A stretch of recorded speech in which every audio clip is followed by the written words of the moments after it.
گرفتی؟ ترکیب اینجوریه. زو یه چیزی وی موگلیش. خب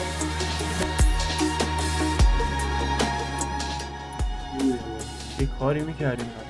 خب این زوفیل به علاوه یه چیزی، زوفیل که نه خود زو، این زو به علاوه یه چیزی ویموگلیش، این یه ترکیبه.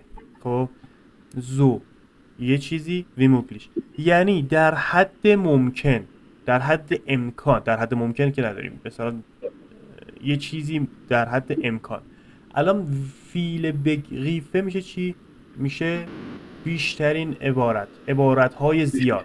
حالا زوفیل بگریف ویموگلیش یعنی بیشترین عبارت ممکن، زیادترین عبارت ممکن. تو میتونی بگی زو اشنل ویموگلیش، در اسرع وقت. زو گروس ویموگلیش، بزرگترین حد ممکن. یا مثلا چی بگی؟ اینجا صفت میاد، اینجا امکان داره اسم بیاد، یا مثلا اسم و صفت. چی بگیم؟ مثلا بگیم زوفیل مثلا اوتوز ویموگلیش، بیشترین حد ماشین ممکن. این فیله اینو تعیین میکنه. مثلا اگه بگی زو اشنل ویموگلیش، جای فیله بگریفه بگی اشنل، میشه در اسرع وقت، بیشترین حد ممکن، ببخشید سریع ترین حد ممکن.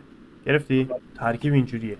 زو یه چیزی وی موگلیش. خب زو یه چیزی وی موگلیش اشش کو وی موگلیش.